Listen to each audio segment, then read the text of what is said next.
Welcome to the deep dive. Today we're trying to cut through some of the noise around healthy eating. Yeah, there's a lot out there, isn't there? Totally. So forget the really complicated diets, the fads. We've got something, I think, much more practical for you. Which is? Real life examples, just ways to be, better eating habits through your day. Okay, I like that. And our source for this is, it's actually a really interesting chat. It was between Jennifer and Daniel on the English Leap podcast. Oh, right. I remember listening to that one. Yeah, they were great. They shared their own personal routines, breakfast, lunch, dinner, really practical stuff. So our mission here really is to kind of pull out the best bits from what they shared. Exactly. Distill it down into actionable insights that you can use. Little habits, sustainable things, for just feeling better overall. It's about progress, not perfection. Precisely. Small steps. Okay, so let's jump in. Morning time, breakfast. People always say it's the most important meal. What did Jennifer and Daniel do? Well, Jennifer, she goes for Greek yogurt, add some fruit, maybe a little granola. It sounds quite light. It is, but she said it's about setting the tone for her day. It's filling enough, but light. A good start. Setting the tone. I like that phrase. What about Daniel? Daniel's morning is a bit different. He does scrambled eggs, toast, and avocado. Ah, the classic avocado toast edition. Right. He calls it an energy-boosting combo. Says Yeah. it keeps him full for, quite a while. That makes sense. Eggs, protein. Exactly. That protein really helps with feeling satisfied, doesn't it? Satiety, they call it. Helps avoid that mid-morning slump. Yeah, definitely felt that before.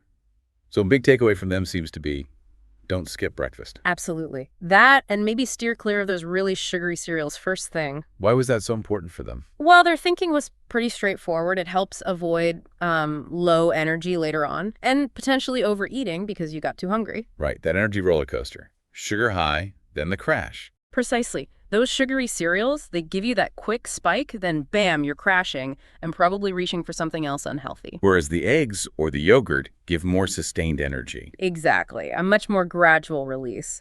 And, Crystal, from their conversation, she helped define some key terms. Oh, yeah. Like what? Well, set the tone, which we mentioned, just establishing how the day will go. Filling, meaning it satisfies hunger. Right. Combo is just, combination.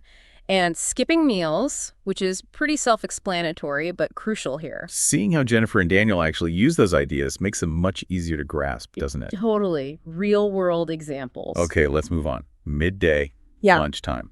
What were their strategies? Daniel, he talked about aiming for a balanced meal. Balanced, okay. What did that look like for him? Often something like grilled chicken, quinoa, and some spinach. Sounds good.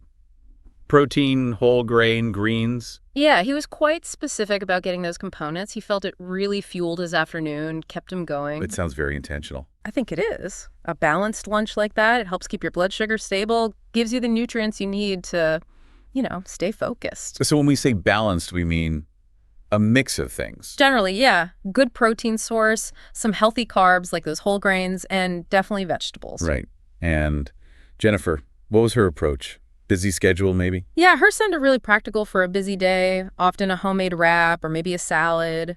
Lots of beans and veggies packed in. Quick, easy, but still substantial. Exactly. She mentioned how quick and sustaining it was. And beans, they're fantastic. Protein, fiber, really keeps you full. So different meals, but similar principles, kinda. Yeah, prioritizing those key elements. Sure. Protein, veggies, good carbs. And there was something else they both mentioned, something super simple, but really important. Yeah. Hydration. Hydration, exactly. Daniel said he always keeps a water bottle nearby. Good habit. Easy to forget, though. So easy. And Jennifer, she tries to drink water before her meals. She felt it helped her eat more. Mindfully? That's interesting. Mindful eating. Yeah. It makes you pause, I guess. It really does make you think about your own habits, doesn't it? Like, am I actually drinking enough water during the day? Good question for all of us listening. And Crystal, again, helped with the terms. Balanced, having the right mix of food groups. Whole grain, keeping the good stuff, the bran and germ. More fiber, more nutrients. Right. Hydration, obviously. Getting enough water.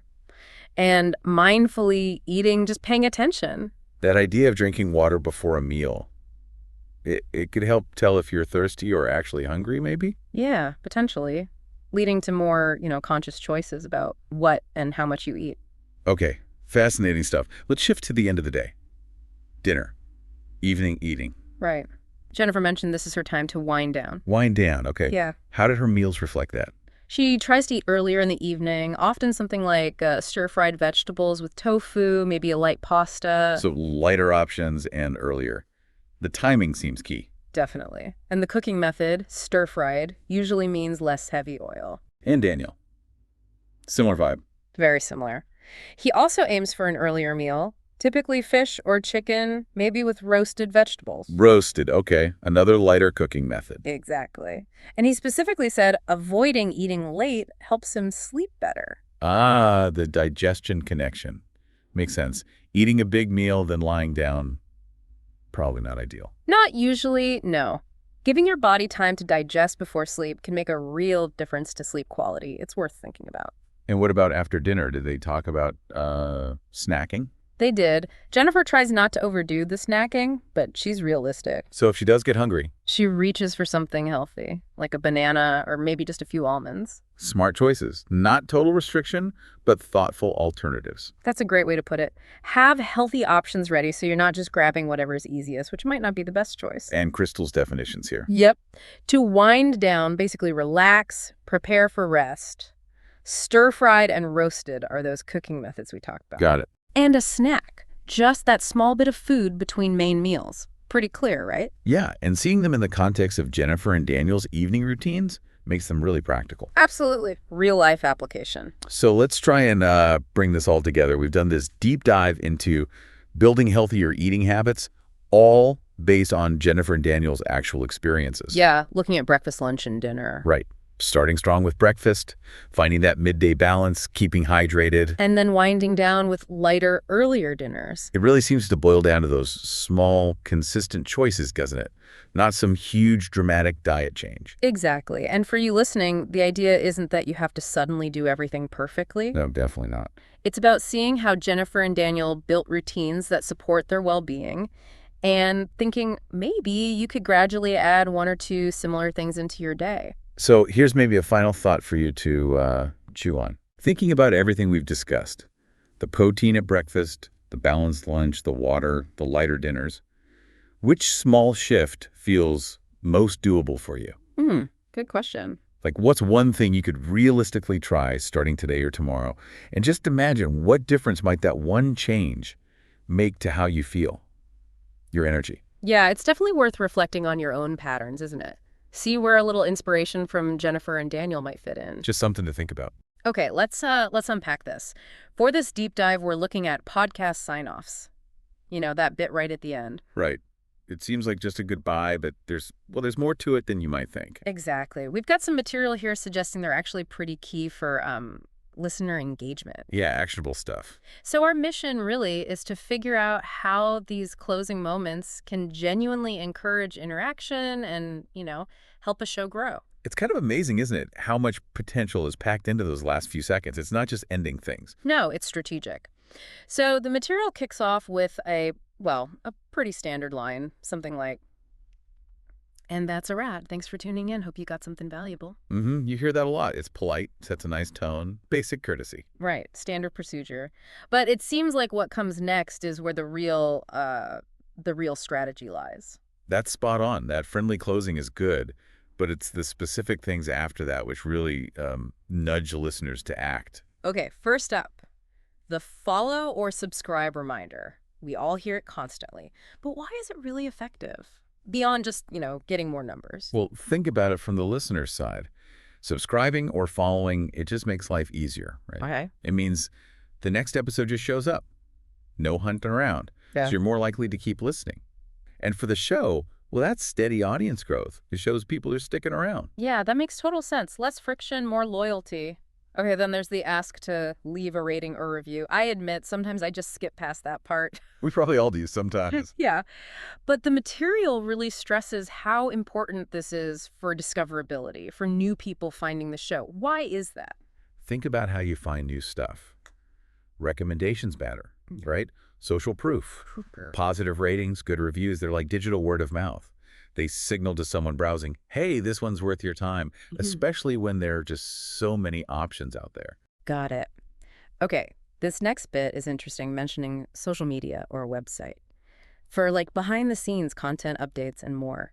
this feels different, more about community. Precisely. It's about building something around the audio, offering that extra bit, a peek behind the curtain, maybe some bonus content.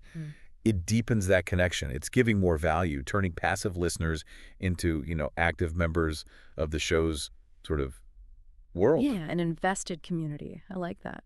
And I also like this next suggestion. Got a question or a topic idea? Send it our way. We love hearing from you.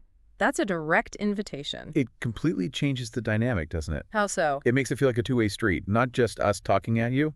When you, the listener, feel like your ideas matter, that you could actually shape future shows, well, that builds serious loyalty. Makes you feel involved, part of it. Exactly. You're part of the conversation. Okay, and the material also touches on the personal sign-off, like, until next time, host name, signing off, followed by something like, take care, stay curious.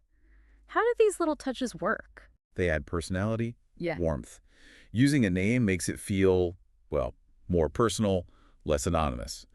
And those final phrases like, stay curious or keep the conversation going, they can kind of reinforce the show's vibe, its core message. Yeah. Leaves you with a nice feeling, maybe something to think about. So pulling it all together then, the sign-off, it's not just, okay, bye. It's this valuable little window. Right. A chance to encourage things. Yeah, encourage you, the listener, to subscribe, to share feedback with reviews, to connect maybe on social, and even to chip in with your own ideas. And each of those small asks when they're part of a good sign-off, they add up. They help build that dedicated audience, the kind that really supports the show and even helps steer it. Makes sense. So for you listening, the takeaway is pretty clear. If you enjoy a show, maybe hit subscribe. Think about leaving a quick rating, and definitely don't be shy about reaching out to the creators. Yeah, your engagement really does make a difference.